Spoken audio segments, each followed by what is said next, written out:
Are we good then? Okay. Over to you, Mr. Sloan. Thank you again. Bylaw 2026-10 is for a rezoning in the Vistas area structure plan. Okay, we'll come out of recess at 1:04. Thank you. Thank you. The proposed rezoning aligns with phase 7 of the Vistas area structure plan to rezone a section of land currently future urban district into the traditional neighborhood district, or RTD. This would allow a number of different dwelling types. As far as I know, the purpose is for single family and duplex or semi-detached dwellings, but the zone does allow for townhomes and, at council's discretion, up to 4plexes. But any multiplex application has to come to council, and we don't expect that in this case. So this bylaw received first reading on April 13th.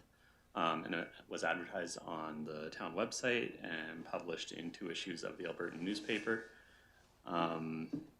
and as well as circulated directly to neighboring property owners. We've received no correspondence either for or against.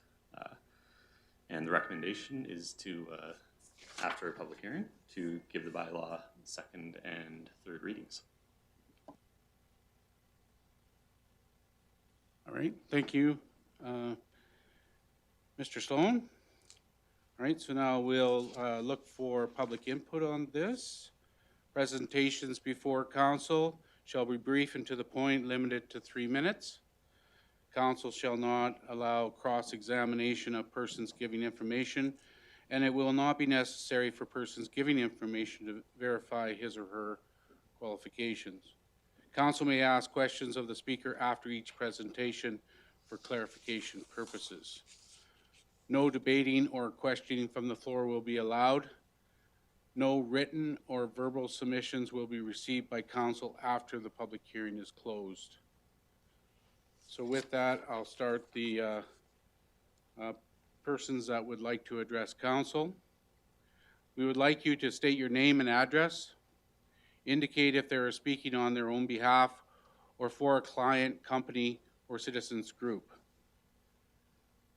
So now I'll call for the first time for anyone in favor of the proposed bylaw to come forward and make a presentation. We'll start with the council chambers.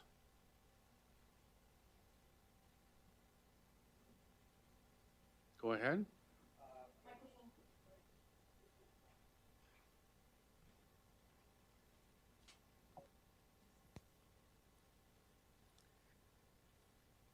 Shane Stafford, the applicant, Stenta Consulting, 1100 50th Street, Red Deer.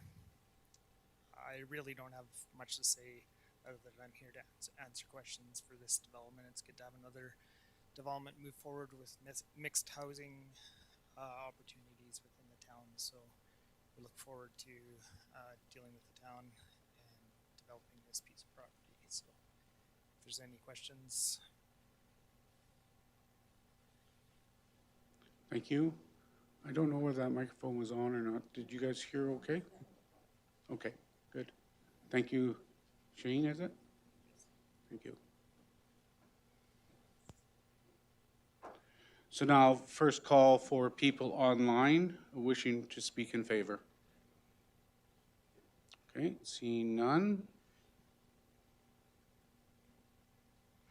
Okay, so I'll call for a second time now for those in favor from the council chambers. Anyone that would like to speak in favor of?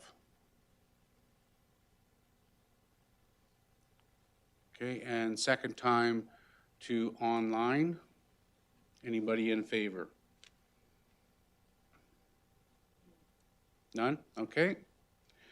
So moving down the list here now, I will call for the first time for anybody opposed to the proposed bylaw to come forward and make a presentation. Anyone in council chambers? Seeing none. Any online? Legislative clerk? Thank you. There's no one online right now, so I don't think you need to do your call outs Okay, for thank you. online, for online. All right. Okay, so then second call out for anyone opposed to the proposed bylaw. Come forward and make a presentation. All right, so seeing none, I'll move down the list. First call for those deemed affected by the proposed law to come forward and make a presentation. Now, second time for call, anybody deemed affected by, to come forward and make a presentation. Seeing none, I will now turn it over to council for comments and questions. Council? Councilor Kirsch. Thank you, Mayor Daly, and through you to Mr. Sloan. When the Vista was originally pitched, it was with the intention of Phase 7 being higher density housing. Is that correct? Thank you for the question. Through the chair, Phase 7 was initially identified as just single-family housing, and then in, I believe, 2023, there was an amendment that was adopted, moving it slightly higher into, at the time, what they called R2/R3 to allow for flexibility from the developer's side of things. Now that we're here, RTD is very similar to what the previous R2 district was and has some aspects of the previous R3 district as well.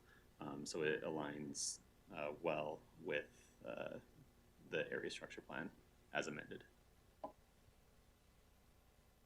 Thank you. Councilor Wilson? Thank you, Mayor, and through you to, I believe it was Mr. Stafford? Just a question, I'm just curious. And I know it was very early in the game with certain the bylaw presentation and everything, but just curious, what would be your expected kind of timeline for build out of Phase 7? Thank you.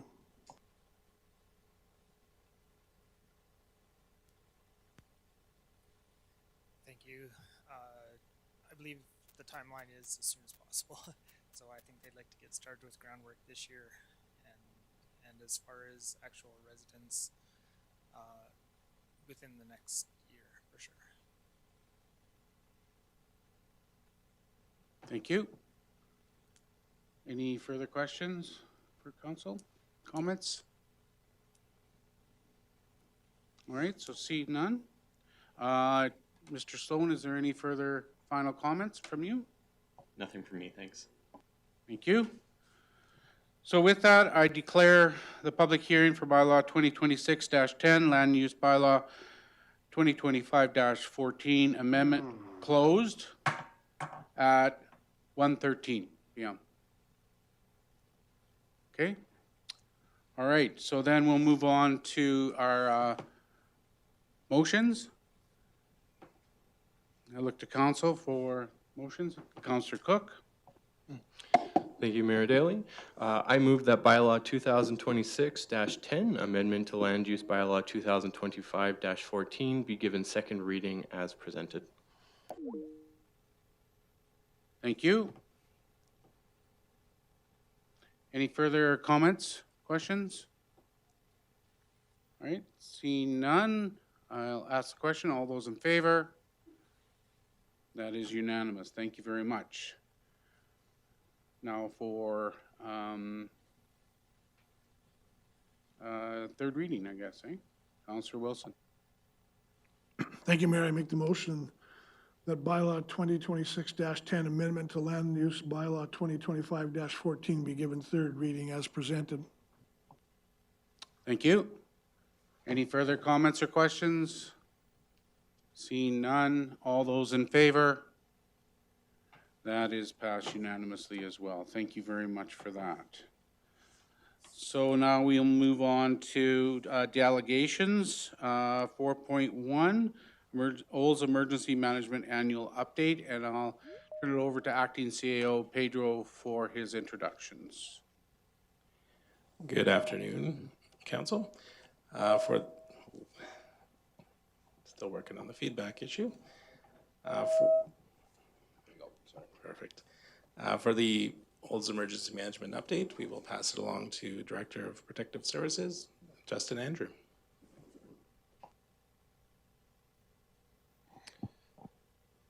Thank you. Good afternoon, Council. The emergency management update. I am standing in for our emergency management Director Bibeau, as she is at the Alberta Fire Chiefs Conference today, so I said I would take her place. So starting at the beginning, I'm just trying to find my spot here.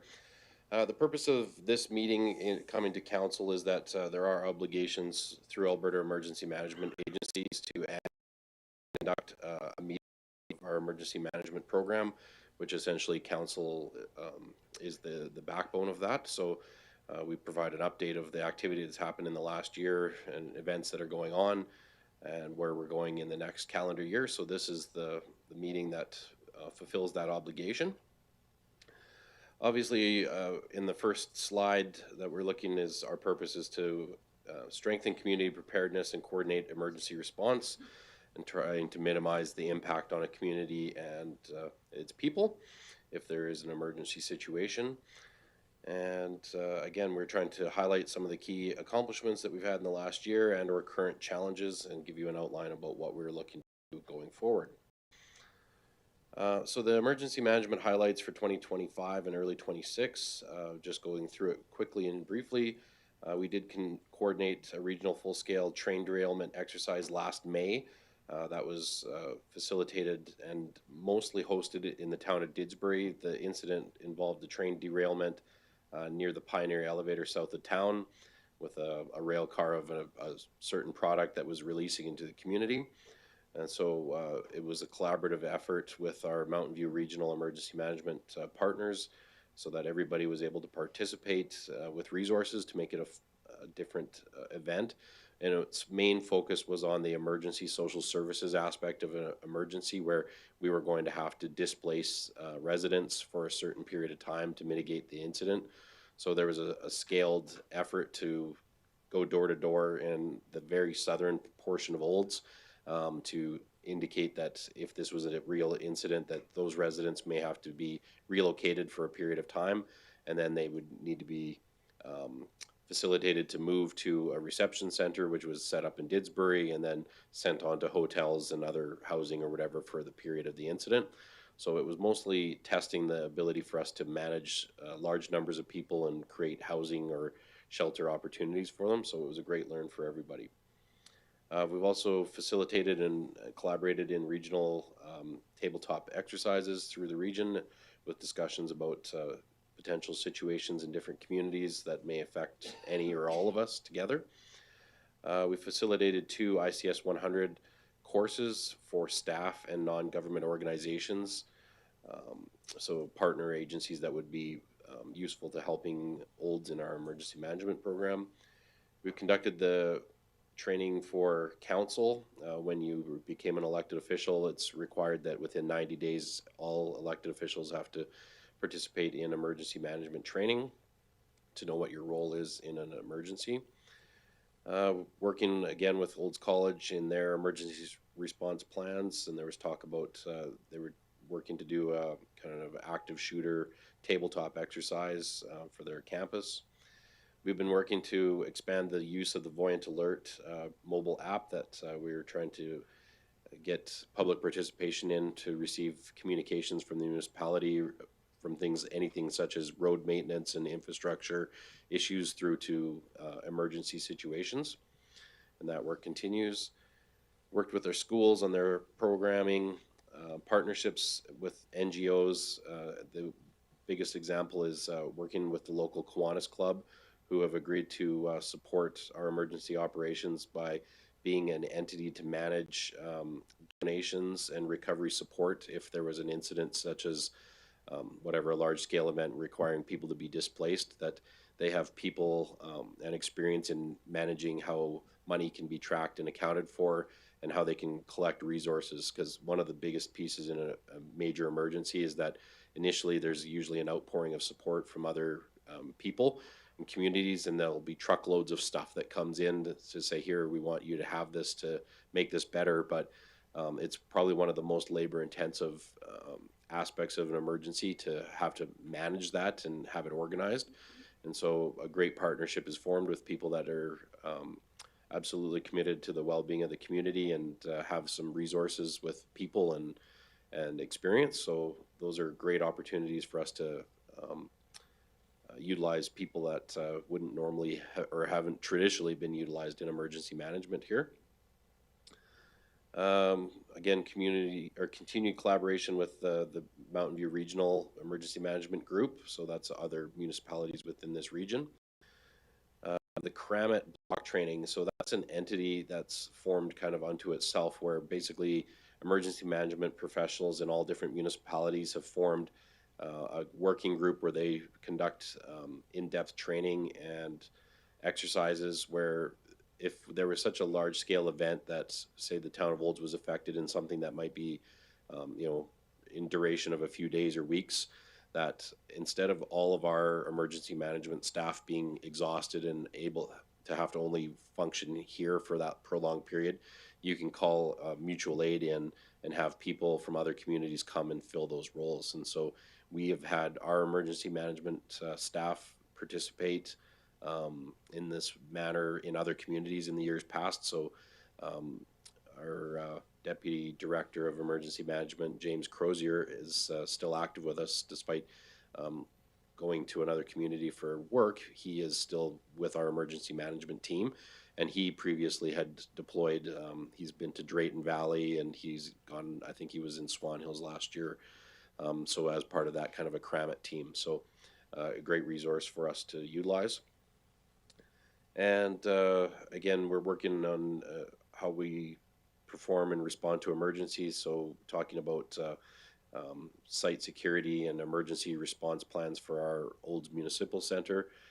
So we've been working actively on getting that up to date and reviewing since the moving of the old town office to the new facility required a change and update to that process. There's a nice little graphic of our Voyant Alert. So again, we've been promoting that. The first week of May was Emergency Management Week, so there was advertisements that went out at the community showcase. Again, it was being promoted, so every opportunity that we get to get people to sign up on the usership of Voyant Alert is our mandate, and we'll continue to do that. Key challenges. One of the things that's not unique to the town of Olds is that the staff capacity and the competing operational priorities of the staff member that make up the emergency management team is always an issue. Unfortunately, emergency management is something that we do need to focus time and effort on. For people that don't do this on a daily basis, such as the members of the fire department, it's something that we take for granted that everybody just knows how to do this, but we operate in that world all the time. And so the staff in the other departments of the organization don't have that same opportunity. And the biggest piece is carving out time to make sure that we do mandate training and everybody's proficient and comfortable in the roles that they have. And so we are always looking for opportunities to do that. And again, that's why we're looking to expand our program, where we're looking at bringing in people that live in the community or near the community that have a background in emergency management, that have interest in helping us. And so so that's a big thing for us to open those doors and utilize resources that we may not traditionally have had. Again, increasing the training and exercise demand because people want to stay relevant and capable. And of course, with staff turnover, this is always one of those pieces that's, again, training the right people to the right level always takes time and effort. Obviously, public engagement and preparedness participation is a big piece when we do these exercises. Getting the word out, actually engaging with people to have active roles and as participants is always a challenge. And again, it's just everybody's busy, and the big piece is it doesn't mean that we're not having success. It's just to the level that we want. We'd always like to improve and open the doors to communication. Regional coordination, again, across multiple agencies does have a challenge, simply again, as other municipalities, that have the same kind of demands that we do with less resources or other pressures. Again, we're trying to be a good partner with all the other communities in the area. And so how much time and effort do you put into those contacts and those efforts when everybody's struggling is, again, just a pressure. And then the long-term sustainability within the program is obviously putting enough people in place in the different roles. We love to operate on the 3-deep model, where each position would have 3 people that we could quickly and easily identify as being suited to handle that position, because inevitably the story of life, or Murphy's Law, will be is that, you know, emergencies don't happen when everybody that's trained to the exact position is in place and ready to respond. It's usually summertime or middle of the night or whenever, and you know, all of those key people can be preoccupied or out of town. So that's why we try to have depth in the organization. Looking ahead in 2026, again, we look to continue the Voyant Alert public rollout and promotion of that platform. We want to expand school and community preparedness education through active participation with the different school divisions in our jurisdiction, and obviously the college. We want to continue our Emergency Operations Center and ICS training opportunities, so that's in-house and even regionally. We want to strengthen the regional ESS and NGO partnerships, because again, this is one of the areas that takes a substantial amount of horsepower to manage and facilitate, is when you're dealing with large numbers of people, and any one of the communities in the region certainly doesn't have the capacity to manage this on our own, so we're stronger together. And that's why there was substantial amount of time and effort spent last year on a regional emergency social services plan. There was some grant money that was applied for and obtained to help build that study or that response plan. So we'll continue to work with it going forward. Continuing updating our plans, that's an ongoing process. It's considered an evergreen document, is that our emergency response plans change as does the community. So we're always looking at that and enhancing, making better, or updating contacts and processes. And then, of course, increasing public awareness and preparedness. So the biggest piece is we talk about things like 72-hour kits. How many people in their home have a 72-hour kit that would provide them sustainability and self-support for that 72 hours in the event of an emergency? Things as, you know, drinking water, you know, candles, emergency blankets, things like that. That's what could keep you alive and the members of your household if you were forced to have to look after yourself for that first 72 hours. Our annual Alberta Emergency Management Association review, we've completed all of the requirements, which is a community self-assessment. That's when we look at the hazards in the community, identify any new or changing situations that require us to adjust our plans. We review our entire emergency response plan. We have our annual training and exercise requirements, where we do a tabletop exercise or a full scale.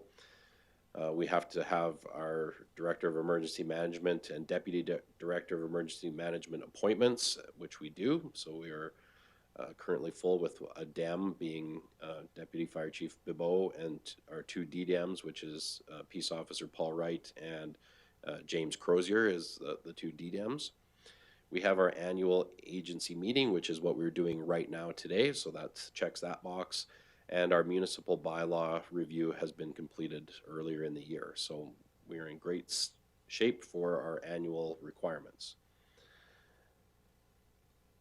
So in summary, again, we're looking at continued growth in training, planning, and coordination, obviously improving our preparedness and communication capabilities, both in an emergency and in times of normal operation.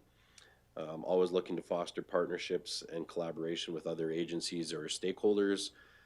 Want to always try to increase our focus on public preparedness and resilience, and that's a big piece of that is getting the word out and getting people to take action on their own behalf. And then the big one we want to look at is a municipal tabletop exercise in September, which is going to further test our readiness and coordination with other agencies. So with that, I'm open to any questions that you may have about emergency management. Thank you, Director Andrews. I'll look to council for questions. I'll start with Councillor Overwater. Thank you, Mayor Daley. To Director Andrews, why are we having such a hard time getting people signed up for that Voyant Alert? I mean, I talk to people, I tell them to sign up. I know Community Showcase, we talked about Voyant Alert. You guys had a booth there. Are people hesitant for some reason? Because we don't really seem to have a big uptake on that. And I mean, to me, that's the greatest way everybody can get some information quickly because it's posted quickly. What are your thoughts on that? Yeah, it's a good question, and I'm not sure I can speak completely with the expert opinion, but if I had to venture a guess, I think it is difficult that it's another app that people have in their phones. There's questions around the security, whether, you know, what information is being shared by signing up for that. You know, do you get too many communications? You know, we are in the era where information overload does happen, where you get so many emails and spam notifications that I think there's hesitation as to signing up for one more of those things. You know, again, is there more notification or information and education that we could do? So are we informing the public and getting it out there in the right locations is always going to be something that we look at it for sure. But I can speak that, you know, in other communities that have utilized the exact same platform or similar, I think this is a universal piece that there's a lot of room for improvement with the signups, and so I think its persistence is going to be a big thing, and you know, obviously, always trying to be upfront and have it in the forefront. Any opportunity that we can to try to steer people into that platform as being a reliable source of information by providing good information is one of those good things. And I think an example I can give is like with the snow removal notifications through the winter is that you know, we're moving away from, not that the Facebook and social media aspect isn't effective, but if we can steer people to looking at Voyant Alert, it's more particular specifically to the local areas with more accurate information, then I think we'll win in the long term. So that's what our goal is. Thank you. Councillor Blatz. Or, yeah, I got him next. Do you want to go now? Okay, go ahead, Councillor Taylor. Actually, my question was very much in line with Councillor Overwater's, asking about the priorities of the Voyant Alert. I think that it's self-evident how useful it would be for the users to be on it, but I was kind of wanting to know your thoughts on if there was high buy-in to Voyant Alert, does that change how you operate in the organization? Like, what does that mean to you to have high participation? Thanks. Yeah, and so I can actually, it's the timing is impeccable. So Director Lapointe just gave me a quick little note saying that in the last 6 months, they've seen steady increase of the subscription of Voyant Alert, and Communications believes that that is due to the frequent and regular use of the operations department notifying the community of like utility work and road clearing and whatever. It's a hard one for emergency use because we just don't use it very often. Thank goodness that there's not emergencies that are, you know, worth us putting on there. I mean, we could overdo people with every little time that the fire trucks go out of town, but it's just not, you know, it's not prudent and it's not relevant. But yeah, if we're using it for the municipal news of infrastructure in particular, I think that we'll see uptake, and you know, we may get to a number of 40% usership in the town, and that's probably a pretty good number. We'd love to get to 100%, but it may never be attainable. And I guess the biggest piece for us is to gauge the feedback that we're getting, that when we start to talk about community engagement, that when citizens are saying, well, we never know when the snow is being removed from our street, and it's like, if we can give the example that say, well, you know, it goes out on Voyant Alert consistently, you know, that is the mechanism of notification that we're using. You know, people can choose to use it or not, and that's completely up to them. But as long as we're not paying for a service that doesn't have any impact, I think would be our measure of success, if that makes sense. Thank you. Now, Councillor Blatz. Thank you, Mayor Daley, and well, I've got a couple of comments here. One was that I am actively using the Voyant Alert system, and it is a good tool to have, and I would recommend anybody who could use it and sign up for it to do so. I have had notifications of things I wasn't aware of in my own neighborhood, and it has helped me, particularly with either snow removal or recently we had some construction work going on, and unfortunately, even though signage did go up, the signage was either knocked down by kids thinking it was funny or maybe not kids, who knows. I shouldn't be particular in who I name, but I think it is a good tool to have. If I could ask one small favor of all of our presentations, and I don't mean this to be critical, but we're famous for using acronyms, and if we could have some type of a legend with some of these so that people who read these documents and are listening in would understand some of our acronyms. It's very difficult. I mean, I know what they are, and we work with them extensively, but I think going forward, we should be a little cognizant that it could be difficult for the general public to understand. Now, to my question, going back to, I see with your emergency management highlights here, and you did a coordinated full-scale train derailment. I know that when we did our emergency tabletop exercise with council and our training with Stephanie, Fire Chief Babul, that we did talk about train derailments and tornadoes as being two of the possibly highest type of emergency that we may be faced here, as we're not really in a treat area and we don't have to be concerned with flooding. So I think that we will continue those types of exercises in the future and really stress that with our community, that, you know, get your emergency 72-hour emergency kits out and about so that you know what's going on, and we will be doing additional training through the schools as well. Director Andrew, did I understand that correct with what she had given us? So. Yes, so again, our community risk assessment is that document that it identifies those common potential risks. So things like natural disasters such as tornado, hailstorms, things like that, severe weather definitely is top of the list. Train involved incidents is definitely one of the top 3. Again, economic or transportation corridors, again, Highway 2, 27 and 2A are all main transportation routes that carry dangerous goods and other things, so that's always a potential for sure. And yeah, I mean, there's always a whole plethora of things that we plan for. Commercial, industrial incidents of all sorts of natures. I mean, agriculture is a huge piece in town, in the area, and with that comes certain dangers that we're always planning for. And again, it's just a risk mitigation piece, is that we may not have the answers for everything, but we certainly do have a structure in place where if we can't resolve the problem, we definitely have the framework of how you deal with the problem, and that's similar of most municipalities. So yeah, and I think Director Pedro maybe had something to add to the Voyant conversation, that he's a user, so I don't want to miss his input. Perfect. Thank you, through the chair. So I did just want to bring up a few of the stats related to Voyant Alert. It is obviously used quite a bit on the operations side. So within the last 6 months, we've put out 120 alerts through that platform.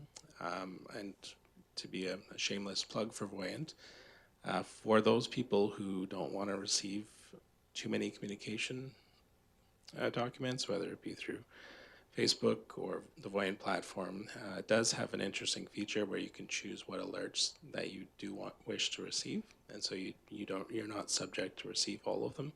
So it is fairly customizable, but we have seen incremental growth in its user base over the last 6 months or so.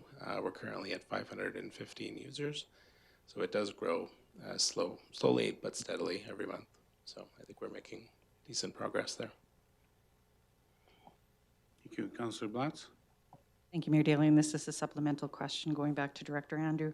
When you say that you've done exercises with like the gas plants around town, because we've got the one just south of town here, which is Whitecap, I believe, and then we've got the Harmattan gas plant, and we also lend mutual aid to other fire departments, so, you know, such as West Fraser and Sundre. We're doing training on those types of facilities, are we not, and coordinating with their emergency plans and being aware of what those types of facilities have in place. if we are ever called out to have to deal with some type of an emergency situation. Yep, absolutely. We do spend a substantial amount of time liaising with industry partners in the area.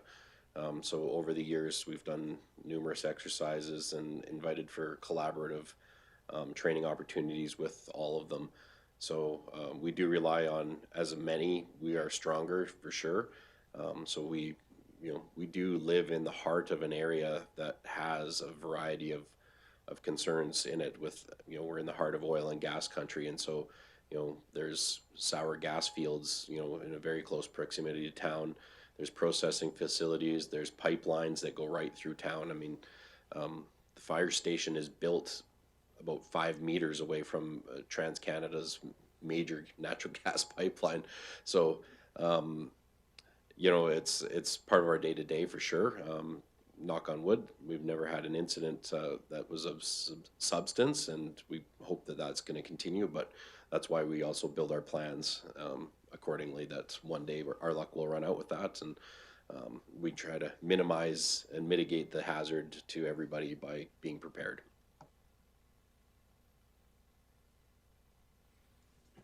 Any other questions or comments? Councillor Taylor. Thanks, Mayor Daly, and through to Director Andrew. Just in respect to the Olds College active shooter tabletop exercise, again, I'll just preface this by saying I loathe that we're in a state where that kind of exercise might be seen as useful, but we're there. Just wanted to ask, from my understanding, that exercise was scaled down in respect to some recent events. Is there a plan to bring or to do that exercise again at the original scale that was intended? Thanks. There is discussion ongoing. I'm not privy to the planning details about when, but yes, I do believe that it is on the docket, that it would like to be revisited for sure.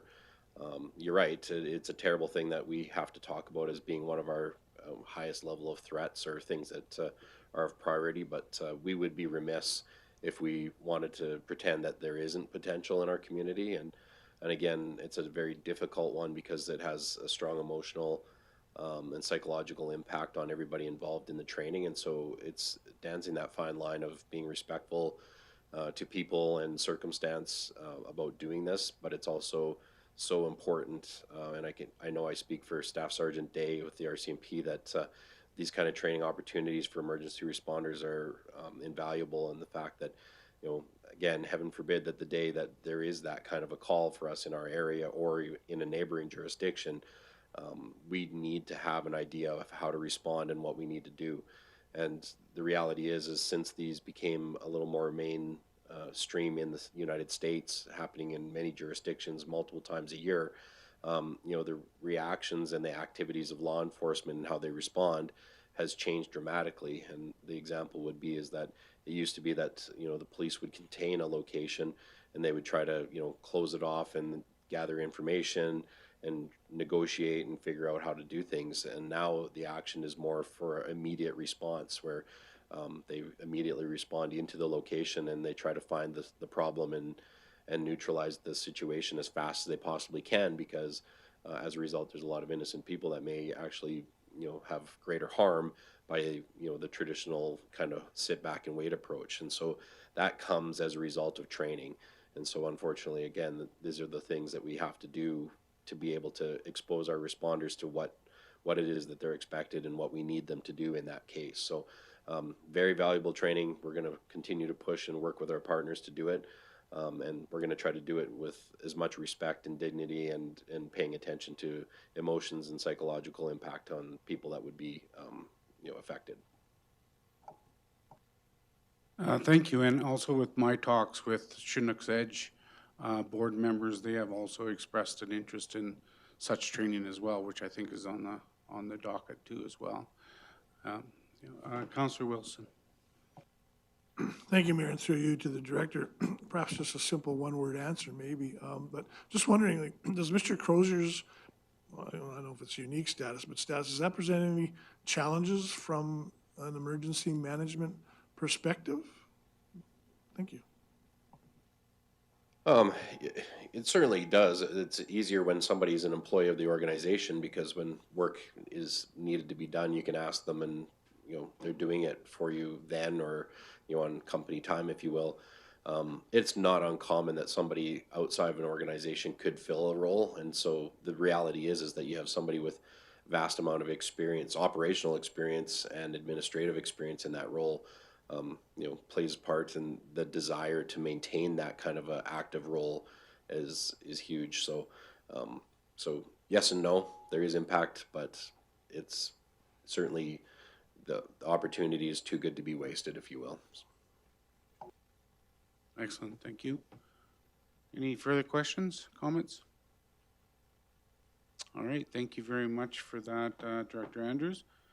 We'll need a motion to accept that. Councillor Kirsch. Thank you, Mayor Daley. I move that council accepts the emergency management update as presented for information. Thank you. Any further questions or comments? Seeing none, all those in favor? That is unanimous. Thank you very much. We move on to 4.2, Protective Services 2026 Quarter 1 Report. Director Andrews, are you carrying on with this as well? All right, stage is yours. Excellent. Thank you once again. It's been a long time since I've presented to council. Our first quarter for 2026 report will go into the fire incident breakdown as the first slide. In our quarter 1, our fire response calls were a total of 9, medicals were 32, motor vehicle collisions being 21, false alarms 21, and other miscellaneous type calls are 36 for a total of 119 emergency responses.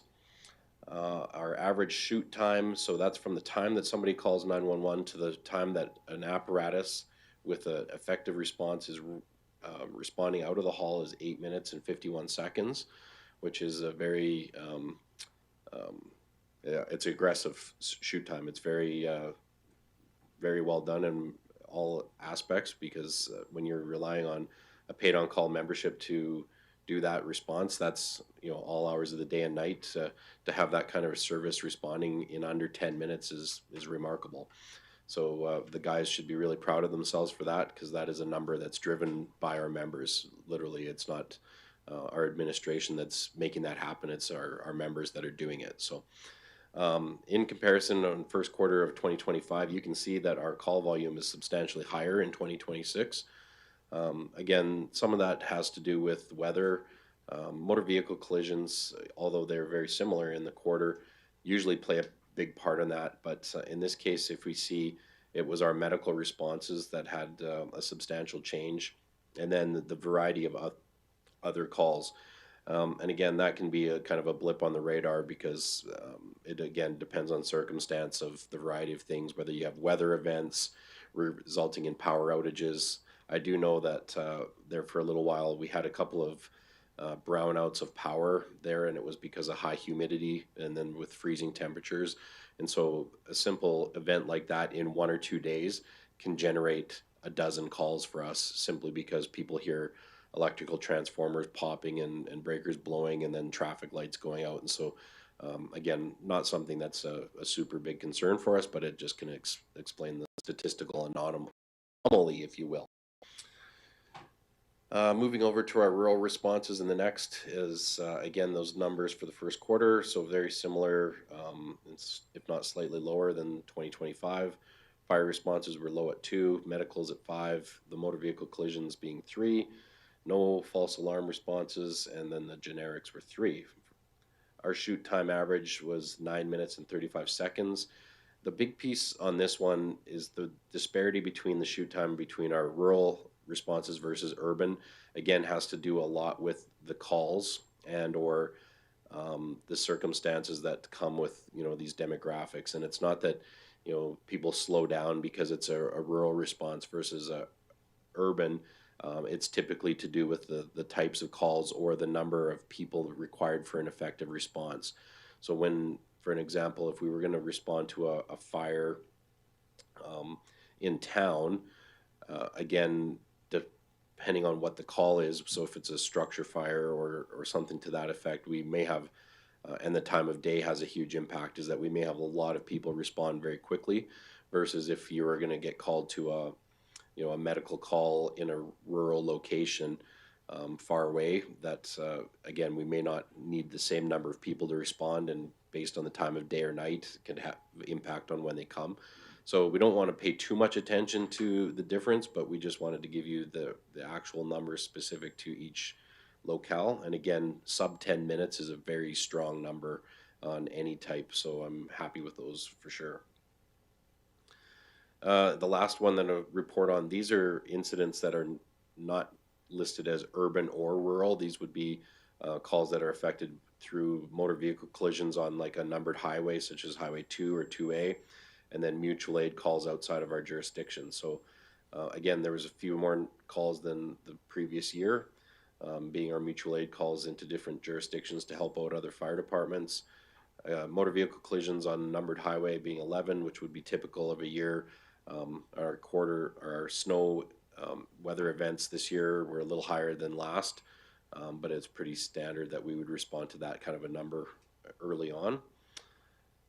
And again, shoot time for those calls, 7 minutes, 45 seconds. Again, that's a little bit different with the parameters and time of day for sure. One other thing that sways this statistic is that there are times when we would get a motor vehicle collision on the highway, and while we're out there, we might get called to numerous other incidents while we're there. And so that does skew the shoot time, where we may be on scene and we say we're responding within seconds of that call. So that does bring it down. So I'd love to say that we're that much better, but there is an explanation for the statistics there. Next slide, talking about some of the things that we've done in the quarter. This slide indicates our training time allocated with our members in the first quarter. So you can see a breakdown of where we're spending our time on training. And it's a pretty substantial number, that over 1,200 hours have been accumulated in that first quarter, you know, towards development and operational training. So we have training that's sustaining our existing members so that they're supplementing what they already know. We have some new courses that we've done. So we've been running a course on how to operate the fire pumps this spring, which had 11 members take that training. So that was pretty substantial. We've got a recruit class that's nearing completion of their onboarding training. So there's been 5 firefighters participating in an 18-week program that started in mid-January. So there's lots of stuff going on there. Everybody's enhancing their abilities and maintaining skills. Highlights, in the first quarter, we were able to receive a emergency responder program grant from Plains Midstream. They have given us $15,000 that's going to be applied towards the replacement of one of our hydraulic rescue tools that's end of life. And so that was a great help, that's over half the cost of one of those devices. The bad news is that there's multiple devices that are all at that end of life, so it's just a small piece, but like I say, it's a pretty substantial contribution from an excellent partner that's been very good to the Olds Fire Department for many years. We've done some community engagement activities. It's become a standard that we go with the emergency services as a whole, go and serve pancakes to the kids at the Holy Trinity School that they love, and we love to make pancakes, so it's been a great fun event there. We've been doing some education with fire extinguisher training for all Olds College students in the variety of the training programs there, mainly being their arboriculture program. And we also do some public education or fire extinguisher training for the accredited supports to community agency in town. Moving on to municipal enforcement, some of our key performance indicators for this quarter. We're looking at some of our stats across the board regarding bylaw complaints, pretty much on par with the year previous. Traffic-related files, again, very similar. Our community standards file, you can see a substantial jump there, and of that number, the 237, 220 of those are related to snow files. So those are sidewalk and snow clearing type situations. Now, that doesn't mean that there was 220 tickets issued. That just means that there was files created. So these were either officer observed by patrolling community by community, or somebody phoning in through reported problems or things like that.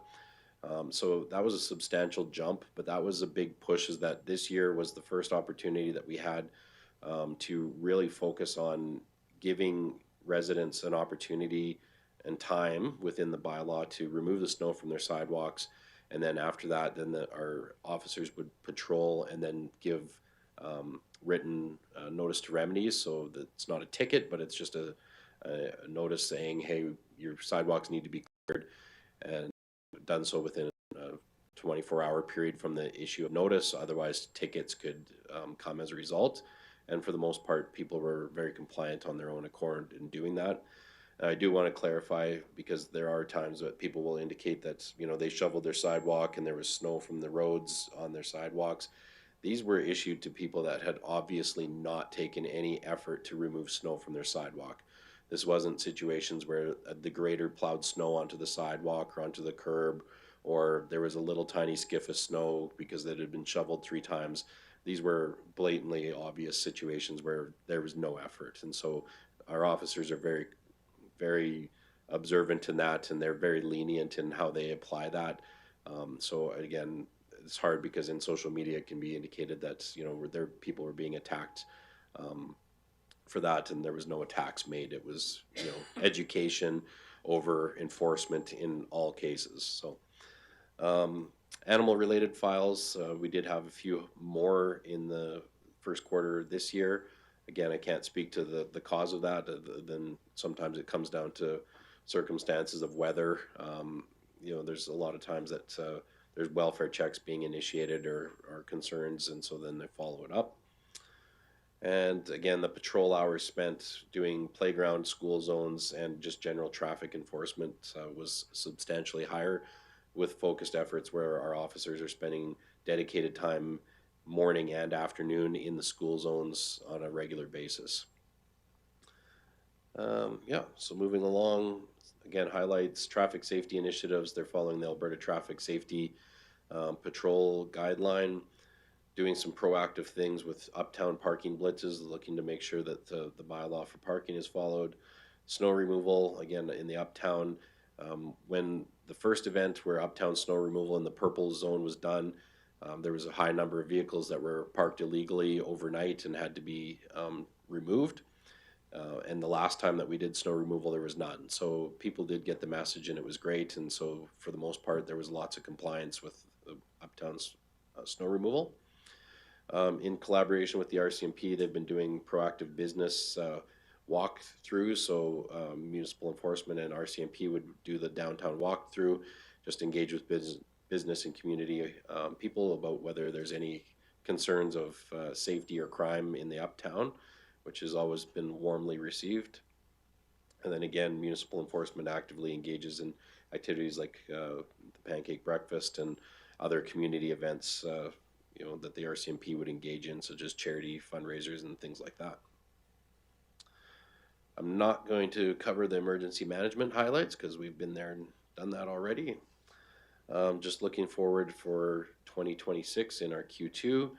We're looking to integrate our probationary firefighters as regular members. We're doing a comprehensive update of our standard operating guidelines and procedures, and we're actively reviewing our EMS assist service levels and what the operational impacts are and utilization of resources, simply because we are finding that in our current operational guideline with that is that we're finding a lot of incidents that we're being summoned to and not required. And that's usually due to the time factor where we self-deploy on certain level events, and the whole time factor of where an ambulance is coming from triggers that. But the processing time for the call taking when somebody calls an ambulance versus the time that we get dispatched, usually the ambulance does beat us there or gets there within such a short period of time that our assistance is not utilized. So we're kind of trying to trim that just so that we can make sure that we're responding to the right calls, where if there's help to be provided, we're happy to provide it, but we're not going to needless events. So that's what we're looking at. Municipal enforcement, again, it's public education is a big thing, especially in the spring now with parks and green spaces, dog control, keeping animals on leash, and responsible park usage so that we don't have things like people leaving pet waste in the parks and so on and so forth. And we're looking to do some proactive enforcement with unsightly properties and seasonal yard maintenance with a big focus on backyards. This year, our focus is we want to do back alleys and trying to make sure that we keep vegetation and garbage containers and things like that in check, which makes it easier for garbage collection and for public works to do like grading and things like that, because there's a lot of overgrowth that happens. And so education will be the key focus there. Emergency management, again, that we spoke to that with our initiatives going forward. So again, I'll spare you that time. With that, that's the conclusion of our quarterly report. Thank you, Director Andrews. Councillor Overwater. Thank you, Mayor Daley. To Director Andrews, how do you enforce the, the kids on like the two-wheel scooter, electric scooter things and the electric bikes? When you see them driving, I see them lots, they're driving down the middle of the road. So what is the protocol on that? Are you guys educating the kids at school for those electric little two-wheel scooters? And then I guess the electric bikes, we need to educate as to where they're driving or shouldn't be driving. How do you, what's the protocol for those two items? Well, I'd love to tell you that there's an easy answer to that one, but you've probably asked me one of the most difficult questions. The reality is that it's a difficult position for law enforcement to be in to deal with any of those. And the reason is that those electric scooters are considered a prohibited vehicle according to the Alberta Small Vehicle Regulation. So they are not permitted to be running on roadways or sidewalks, and we can't supersede that legislation. That's the provincial legislation. The problem is that it's probably the most under-enforced or non-enforced legislation out there because they're rampant in all communities. And then you look at a place, like some of the cities that have the ones that are the orange or green ones that you can rent. So they have bylaw in place that allow them there in those communities. And we could go that route if we wanted to seek exemption and get a permission from the province to enact a bylaw to allow them. But the piece that's difficult is that they're so widely sold and without regulation or enforcement that it's a difficult piece, because when you're dealing with kids, the potential is that you would have law enforcement trying to pull over a kid, and whether you issue them a ticket or tell their parents, it's a really difficult position to be in with law enforcement. So right now the standard is that when law enforcement sees these going down the streets, is that they try to engage with them in a non-confrontational way. So you're not going to see a police car chasing somebody in a scooter down the road with the lights and sirens going. They try to take an opportunity to pull them to the side or to talk to them when they stop at a crosswalk and try to educate them about what's happening and what's wrong. But it is definitely a problem because, again, helmet usage is definitely one of those things that, we see a lot of people not wearing helmets, and this is even, kids kids riding bicycles not wearing helmets, adults not wearing helmets, scooter use. There's just so many issues with it. And right now the struggle is that even if you were to take a hardline stance and say this shouldn't be allowed and we should be ticketing this, it is ultimately up to the prosecution and the justice system as to whether it's in the public interest to prosecute those tickets even or not. And so that's a struggle is, if you issue a ticket, then we look bad that we've issued a ticket, and then, potentially it's thrown out in court because it's not in the public interest. Now, it's a tough one because, again, who's really responsible and how do you enforce this and make it happen? And so it's kind of the chicken and egg scenario. But if anybody has any great ideas or solutions, we are all ears. But we are actively engaged in seeing what other communities are doing, trying to formulate what best practice would be in Olds and try to put some options on the table. Thank you, Councillor Kirsch. Thank you, Mayor Daley, and through you to Director Andrew. On your chart here, the uptick in animal-related files was quite large, like 200%. With the new shelter in place, do you anticipate some alleviation on the fire department for those calls? Do you guys work together, or how does that work? So the impact is, it's not the fire department, it would be municipal enforcement, but I appreciate the sentiment. Yeah, no, the shelter will have some impact for sure, but the majority of the calls that were listed in this quarter related more to animal behaviors such as aggressive animals, and we did have a couple of dog bite incidents that were investigated as a result. So dogs that had broken out of a yard and then they either attacked another animal or a person. And so again, those aren't so much shelter related type situations, and because up until this point, our stance with dogs at large has mainly been that we can't manage them. There's nowhere to take them, so we cannot take possession of an animal. So now with the shelter being in place, then that may change so that there's probably a better chance that people are satisfied that we're actually helping when we're called, as opposed to saying, sorry, we can't do anything with these animals. So we can't take custody of them. But the big thing is responsible pet ownership is a huge piece, is that, you know, there is concern for sure in some certain areas of the community about, you know, pet ownership and, you know, making sure that, you know, large aggressive breeds of dogs are properly housed and contained and controlled, because if they break out or, you know, get loose from their handlers, that you know, what is that impact on other people? So hopefully those are limited cases where we see a couple of incidences, but it's not a continued trend in the community. Councillor Overwater. Thank you, Mayor Daley. Just on another topic, when you do your walk uptown with the RCMP and, sorry, were you? Oh. When you do the uptown walk with the RCMP and the municipal enforcement and community connections, do you also come out to the west businesses and kind of go around with them too, or is it specifically the uptown businesses that you target?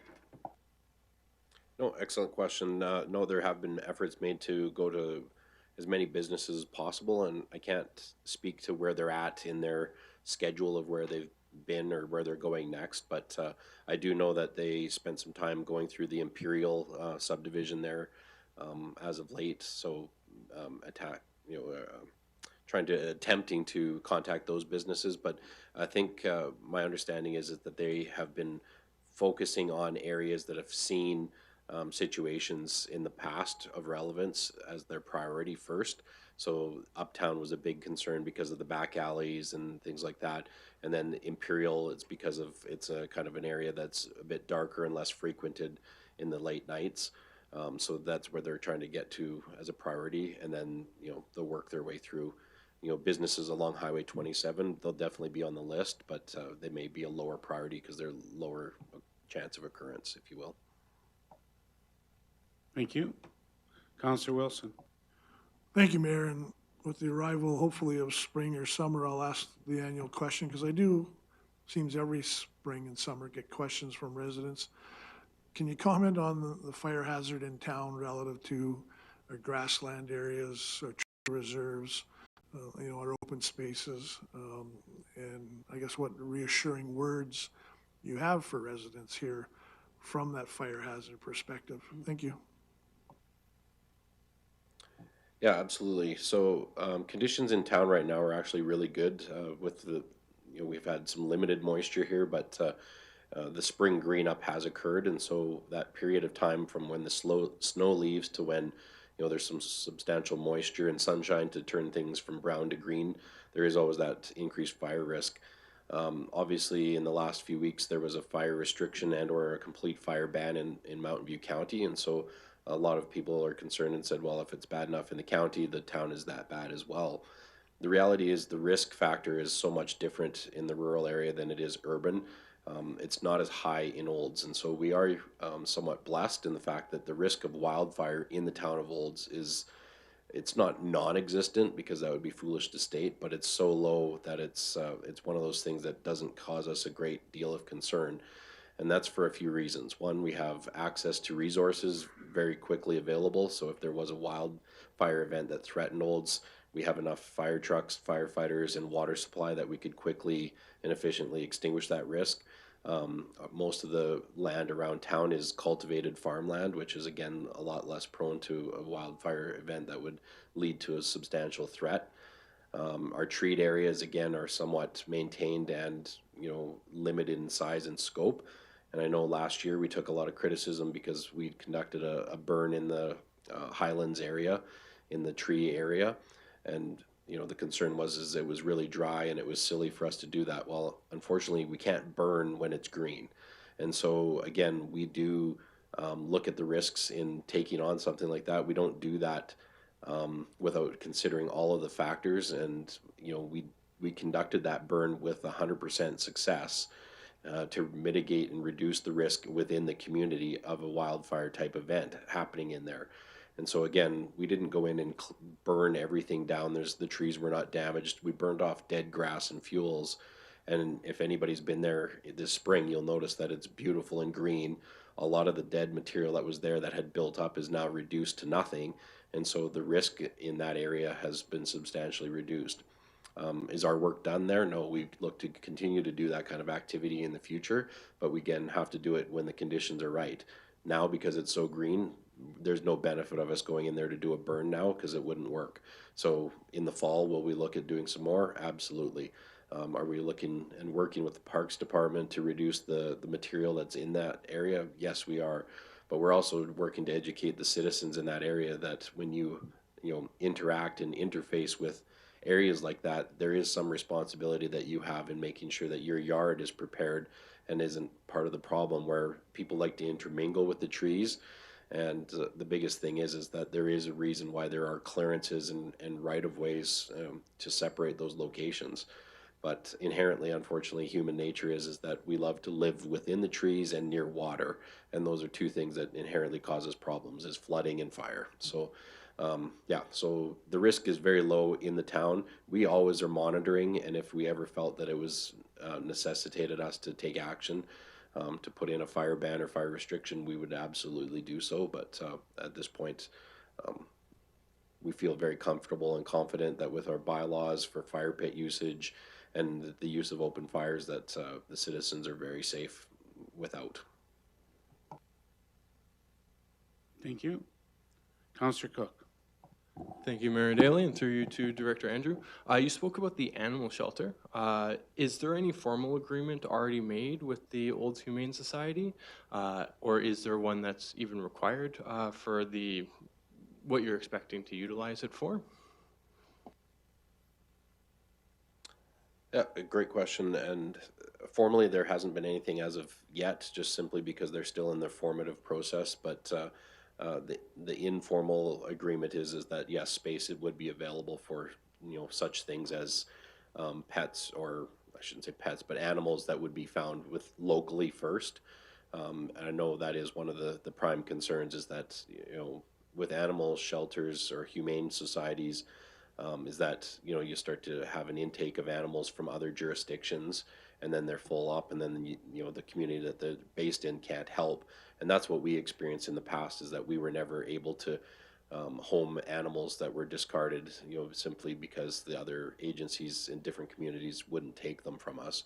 So as we move forward and they establish themselves in their bylaws and operating procedures, that we do hope to strike an agreement that that will always have space if required here. Good. Thank you very much. Lots of information. I just want to say thank you for yours and your team's dedication and all the hard work you do to keep us safe here. I know I should throw in the fire department word in there just to make you feel better. But yeah, no, it's a whole team effort between you and municipal enforcement and the fire department, and I really appreciate all the work and training and everything you do to keep us safe. So thank you for that. And so with that, I'll ask for a motion from council. Councillor Blatz. Thank you, Mayor Daley. I move that council accepts the Protective Services first quarter report as presented. Thank you. Any further questions or comments on that motion? Seeing none, all those in favor? That is unanimous. Thank you very much, and thank you again, Director Andrews, for that. Okay, move into section 5, bylaws. Let me just get caught up here. So, first one is 5.1, bylaw 2026-15, land use bylaw 2025-14 amendment. I'll turn it over to acting CAO Pedro for introduction. Thank you again. I will actually turn it over to our planning supervisor, Kyle Sloan. Thank you. The first of my 2 land use bylaw amendments today pertains to 5360 65th Avenue. And the proposed bylaw amendment would rezone the land from traditional neighborhood district, or RTD, to mixed use node, or MUN, to facilitate development that mostly aligns with RTD, but does have some housing types that are not allowed in that district. This land is within the Casawal Area Structure Plan, which identifies it for future R2 or medium density residential. Now, R2 is no longer in our land use bylaw. Medium density residential is actually what we used to call the R3 district in the old bylaw. So again, like the vistas earlier, the area structure plan speaks with some flexibility over the future use here. Rezoning this site to mixed use node would help facilitate some stacked townhomes, which in our new land use bylaw, stacked townhomes fit under the definition of dwelling multifamily or dwelling multi-unit, whereas side-by-side unstacked townhomes would fit the row house definition. So this would allow for some stacked townhomes, but again, in the early concept plans that we're looking at with the developer, we're only talking about 2-story buildings for the site. And we look forward to having more of a conversation at a public hearing. The developer is in the gallery today, but that conversation and questions for them is probably best suited for a public hearing. So at this point, our recommendation is to give it first reading and then to set a public hearing date for June 22nd. Thank you. Thank you, Mr. Sloan. And to council, remember this is just first reading, so if there's any preliminary comments. If not, we'll move right into making the motion. Councillor Blatz? Thank you, Mayor Daley. I'll make the motion then for first reading. I move that bylaw 2026-15, amendment to land use bylaw 2025-14 be given first reading as presented. And I would just like to make a comment that the information that was provided was, I like the information and the concept maps and everything else. I thought that's a really nice addition to the community. So I look forward to further conversation on it. Thank you. Thank you, Councillor Blatz. Okay, no further. Ask the question. All those in favor? That is unanimous. Thank you very much. And now for setting the public hearing date, Councillor Wilson. Thank you, Mayor. I make the motion that Monday, June 22nd, 2026, at 1 p.m. in council chambers be set as the date, time, and place for a public hearing on bylaw number 2026-15. Thank you very much. Any concerns, questions with that? Seeing none, I'll ask the question. All those in favor? And that is passed unanimously as well. Thank you very much. Move on to 5.2, Land Use Bylaw 2025-14 Amendment. Back to you, Mr. Sloan. Yes, thank you again. This second land use bylaw amendment is not for a rezoning, but to add religious assembly as a discretionary use in the light industrial district, or ILD, specifically on the property Lot 5, Block 1, Plan 8010797. This is a site in the southeast industrial area, just north of the cemetery along Highway 2A. The area structure plan and the municipal development plan identify this site as industrial land, which is why we're going this route to allow religious assembly on the site if it's adopted, versus rezoning, which would require changes to both of those higher level statutory plans, even though the result would be the same.